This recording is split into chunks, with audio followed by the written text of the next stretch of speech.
Vamos agora discutir o projeto 1, blindagem eletrostática, do curso de eletromagnetismo computacional. A referência que eu vou deixar para esse projeto é o livro do Gould, que eu coloquei na apresentação do curso, em especial o problema 10.8, Electrostatic Shielding. A gente sabe, né, da disciplina teórica que vocês fizeram, que o campo elétrico estático dentro de um condutor é zero. O que isso quer dizer? Que todas as cargas livres, elas estão na superfície do condutor. E a gente também sabe que a densidade superficial de carga é maior nos pontos de maior curvatura. Tá? Então, a gente vai investigar essas duas coisas nesse projeto, através do programa que vocês vão desenvolver. Que tipos de geometria para esses condutores a gente vai estudar nesse projeto, né? Com o código que vocês vão desenvolver, vocês vão poder tanto atacar problemas em 2D como em 3 dimensões. Em 2D, quais são os exemplos que eu consigo pensar, mas com o código vocês vão poder atacar virtualmente qualquer geometria. Um disco e uma elipse, né? E aqui eu reproduzo a equação de uma elipse. Em 3D, vocês também podem simular, né, esse fenômeno de blindagem eletrostática em discos e elipses, com a diferença agora que o que vocês vão estar simulando, na verdade, é um objeto bidimensional, né, um disco, uma elipse, só que vai estar em 3 dimensões, não em 2 dimensões como antes. E vocês também podem estudar o comportamento de objetos 3D, né? Aqui eu vou deixar como exemplo elipsoides, né? Com a equação aqui paramétrica desses elipsoides, com a equação que descreve esses elipsoides. Note que se A é igual a B igual a C, isso é simplesmente uma esfera, né? Agora, esses elipsoides, eles podem ser oblatos, quando A é igual a B maior que C, ou eles podem ser prolatos, A é igual a B menor que C. Então, tudo isso vai estar dentro das possibilidades que vocês vão estudar nesse projeto. Então, a pergunta é, dada uma distribuição inicial de N cargas, N é um número arbitrário, aleatoriamente distribuídas em um condutor, como que a gente encontra a configuração de mínima energia, né? Então, o que esse problema está supondo? Uma condição inicial, que pode ser aleatória, então vocês vão ter um condutor de um certo formato, e a gente vai iniciar o programa escolhendo posições aleatórias para essas cargas nesse condutor. E qual que é um possível algoritmo para encontrar essa configuração de mínima energia, né? Então, vamos fazer aqui um esquema aqui do condutor com N cargas distribuídas aleatoriamente, né? Escolher uma carga I aleatoriamente. Então, digamos que aleatoriamente vocês escolheram essa carga aqui, I, né? Fazer uma tentativa de deslocamento. RI vai para RI mais um delta, onde delta é um número aleatório. Note que eu estou colocando esses símbolos aqui em vetor em negrito para denotar que eles são vetores, tá? Então, em 2 dimensões tem 2 componentes, obviamente em 3 dimensões vão ter 3 componentes. Então, a gente faz uma tentativa de deslocamento delta. Vamos supor que esse vetor aqui, que eu estou desenhando em vermelho, foi essa tentativa de deslocamento delta. Então, o que a gente faz? A gente calcula a variação na energia potencial, né, calculando essa energia potencial, que depende da distância R e J, para todas as outras cargas com relação a I, né? Então, é isso que essa somatória aqui está indicando, que a gente vai somar todos esses pares I e J, obviamente com J diferente de I. A gente não vai calcular, obviamente, a interação da carga I com ela mesma, né? E o que a gente vai fazer? A gente vai calcular a diferença dessa energia potencial, dessa nova configuração, né, dado por a gente ter mexido essa carga dessa quantidade delta, com relação à posição antiga, né? Então, esse daqui é o passo essencial nesse algoritmo. A gente calcula essa variação dessa energia. Se a variação foi positiva, quer dizer que essa mudança que a gente tentou fazer aumentou a energia do sistema. Então, a gente vai rejeitar essa mudança, ou seja, a gente volta a posição da carga para a posição antiga antes do deslocamento. Se a variação foi negativa, quer dizer que a energia do sistema diminuiu. Então, a gente está indo na direção de mínima energia do sistema. Então, a gente aceita essa mudança. Ou seja, o novo RI passa a ser esse daqui, deslocado de uma quantidade delta. E como que a gente procede? A gente repete esse processo muitas vezes até que poucas mudanças sejam aceitas. Note que eu estou usando aqui apenas palavras, eu não estou dando nenhum critério quantitativo, né? Falando muitas vezes até que poucas mudanças sejam aceitas. O que é muito e o que é pouco, vocês vão investigar nesse projeto.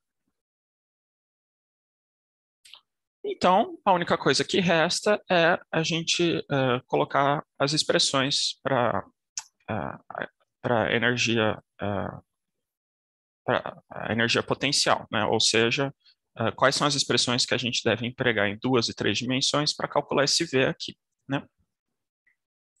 Então, vamos começar vendo qual que é a diferença de eletrostática em 2 e 3 dimensões, né?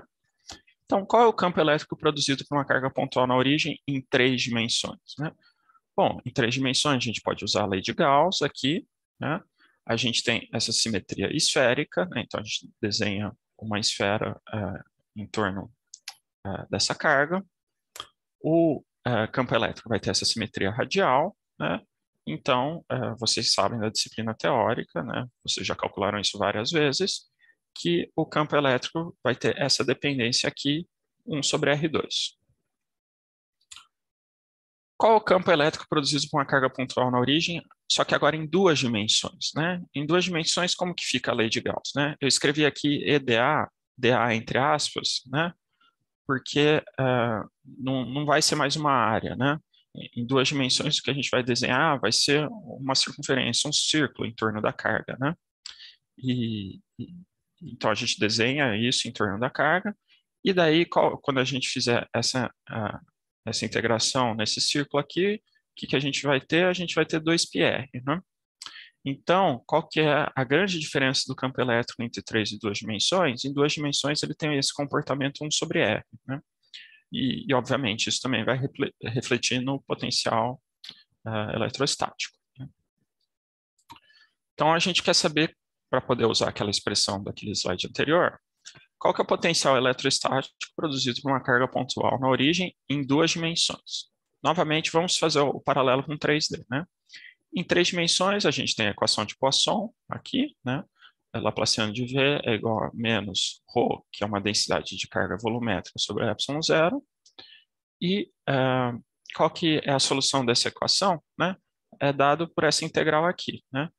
Então, o potencial numa posição que a gente está observando R vai depender dessa integral, nessa variável muda aqui R', dessa distribuição de carga, e vai depender, o que entra nessa integral aqui é esse R cursivo, em que eu estou usando a mesma notação do Griffiths, ou seja, esse R cursivo é a diferença entre o R onde a gente está observando e o R da onde a gente está integrando, né, da distribuição de carga. Como a gente está interessado em uma carga pontual na origem, né, essa distribuição de carga vai ser simplesmente Q vezes essa delta. Então, se a gente substituir isso nessa integral, a gente vai chegar nessa expressão que vocês também já estão bem familiarizados, que o potencial eletrostático depende com 1 sobre R em 3 dimensões. Então, agora fica a pergunta, e em 2 dimensões? Como que é a equação de Poisson em 2 dimensões? Ela é muito similar, só que agora a gente tem uma distribuição, uma densidade de carga por área sigma. Como que é o Laplaciano em 2 dimensões, né? Ele é del2, del x2, del2, del y2. Se a gente quiser escrever em coordenadas polares, essa é a expressão aqui do Laplaciano em 2 dimensões. Como a gente está interessado nesse caso de uma carga pontual na origem, né, o V é esfericamente simétrico, né, portanto, né, o sigma não vai depender desse ângulo, né, então a gente pode desconsiderar esse termo aqui, né, porque o V esfericamente simétrico não vai ter variação com relação a φ. Então, qual que é a equação de Poisson que a gente tem que resolver para uma carga pontual na origem em 2 dimensões? É essa equação aqui, né? Então, vamos começar resolvendo essa equação quando o R é maior que zero, né? Quando o R é maior que zero, essa delta é zero, e a equação que a gente precisa resolver é simplesmente essa daqui, né? Vocês podem resolver pelo seu método preferido, mas é fácil ver que a solução vai ser alguma coisa do tipo constante vezes ln de R mais uma constante, né? Isso é a solução dessa equação aqui. Como que a gente determina essa constante A aqui na frente, né? O que a gente pode fazer? A gente pode integrar sobre a área de um disco de raio epsilon, epsilon pequeno, né? Centrado na origem, né? Então, a gente tem a carga aqui, vamos pegar um disco de raio epsilon e integrar nessa área aqui, né? Então, aqui está a nossa equação de Poisson. Eu vou integrar dos dois lados nessa área, é o que eu estou fazendo aqui, né? E como a gente tem a delta aqui do lado direito, que está sendo compreendida na área de integração, a gente vai ter que essa integral aqui é simplesmente menos q sobre epsilon zero. Agora, a gente usa o teorema da divergência para trocar o laplaciano de V pelo gradiente produto interno com o vetor normal nesse contorno, né? Então, lembrando que a gente tinha do último slide que o lado direito da equação é menos q sobre epsilon zero. Agora, a gente tem esse termo aqui que veio do teorema da divergência. Gradiente de V, aqui em duas dimensões, a gente vai ter del del R, que vai estar na direção normal, né, na direção R, e isso vai ser computado, né, para R igual a epsilon, né, o raio daquele disco que a gente estava integrando, né? Lembrando que o V de R, a gente achou que é A ln de R mais B. Quando a gente tomar a derivada com relação a R, o B vai embora, ln, a derivada vai ser 1 sobre R, a gente quer R igual a epsilon, então a gente vai ficar com simplesmente A sobre epsilon para essa derivada. E a integração nesse contorno, né, de uma circunferência de raio epsilon vai dar para a gente 2π sobre epsilon. Os epsilon se cancelam e a gente chega à conclusão que menos q sobre epsilon zero é 2πa. Né? Então, isolando o A, a gente chega ao resultado desejado, né, que o A é menos q sobre 2π epsilon zero, né, que é o que eu estou colocando aqui. Então, essa é a expressão para o potencial eletrostático de uma carga pontual em duas dimensões. Tal qual em 3D, né, a única coisa que tem significado físico é a diferença de potenciais, né? Então, quando a gente tomar a diferença de dois potenciais, essa constante B vai embora, né? Uma outra alternativa, né, para fixar essa constante B é escolher uma referência para o problema, né, como a gente está acostumado a fazer em disciplinas, nas disciplinas de eletroteóricas, tá? Então, isso conclui, né, a introdução teórica para o nosso problema, né, para o projeto, que eu mostrei o algoritmo depende do potencial eletrostático e a gente viu qual que é o potencial eletrostático em 2 e 3 dimensões, né? Durante o algoritmo, eu falei bastante sobre números aleatórios, né? Escolher uma carga aleatoriamente, fazer um deslocamento aleatório. Então, eu acho legal a gente falar um pouquinho também sobre números aleatórios no Fortran, né? Então, para isso, eu fiz aqui um programinha para ilustrar alguns conceitos de números aleatórios no Fortran, né? Então, vamos ler junto esse programa, né? Então, eu inicio o programa, eu falo para ele não assumir que nenhuma variável, né, implicitamente, eu vou declarar todas as variáveis e os tipos dela que eu vou usar. Eu declaro essa variável U aqui, que é onde eu vou colocar os números aleatórios. Estou declarando uma variável de dimensão que ela pode ser alocada, né? Mas é uma variável que ela vai conter inteiro chamado seed, que vai ter a ver com a semente desse gerador de números aleatórios. E estou declarando dois inteiros aqui. Um vai ser a dimensão da semente, desse seed, e o outro vai ser para eu poder fazer os meus loops, tá? Então, qual que é a ideia de um gerador de números aleatórios, né? A gente dá uma semente para esse gerador de números aleatórios e ele vai dar uma sequência de números aleatórios para a gente. a qualquer ponto a gente pode pegar a semente desse gerador e guardar essa semente. Guardando essa semente, a gente consegue reiniciar esse gerador e obter a mesma sequência de números aleatórios do ponto que a gente parou, né? Então, vamos ver aqui isso funcionando na prática, né? Então, a primeira coisa que eu faço é eu chamo essa função e pergunto qual que é o tamanho da semente, né? Então, essa função vai me falar qual que é o tamanho desse vetor que contém a semente, né? E eu vou alocar um vetor para receber essa semente. Aqui na linha 10, eu peço qual que é a semente para o gerador de números aleatórios, né? E aqui eu estou imprimindo ela. Então, aqui na direita, está saindo qual que foi a semente que está sendo utilizada nesse gerador de números aleatórios, né? Note que a dimensão dela é 8, né? Então, tem 8 inteiros aqui que compõem essa semente, né? Em seguida, eu inicio o gerador e eu peço os 5 primeiros números aleatórios que ele vai me dar, né? E eu imprimo eles na tela. Aqui na direita seriam esses 5 números aleatórios aqui. Note que se eu não falar nada, né, esses números aleatórios estão sendo produzidos entre 0 e 1, tá? Se eu continuasse chamando esse gerador aleatório, ele ia me dar os números seguintes dessa sequência de números aleatórios, né? Mas o que eu faço para ilustrar aqui o funcionamento dele, né?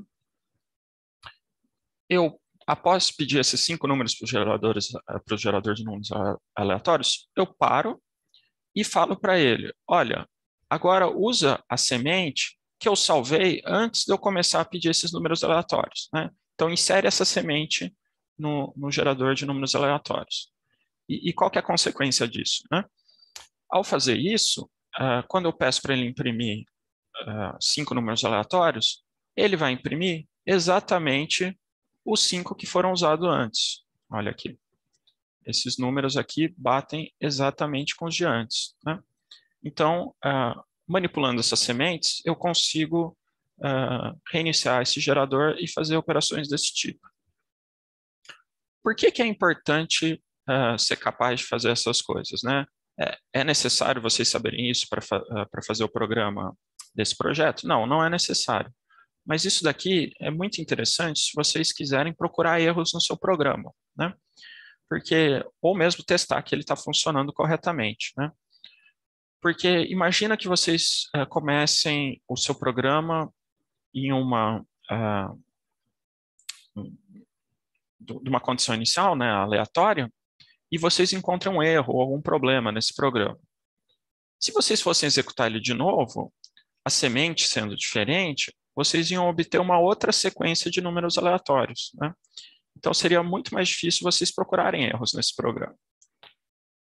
Ao fazer esse truque aqui de salvar a semente, né, você dando uma semente fixa para o seu gerador de números aleatórios, não importa quantas vezes você rode o programa, ele sempre vai te dar a mesma sequência de números aleatórios na mesma ordem.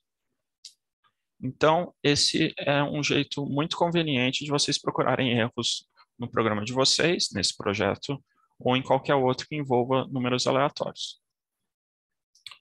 Bom, essa foi a introdução ao projeto 1 de blindagem eletrostática. Vou pedir para vocês, após ver esse vídeo, olharem o PDF com o enunciado desse projeto para ver exatamente que problemas vamos tratar e que informações, cálculos, gráficos e resultados vocês precisam incluir no relatório.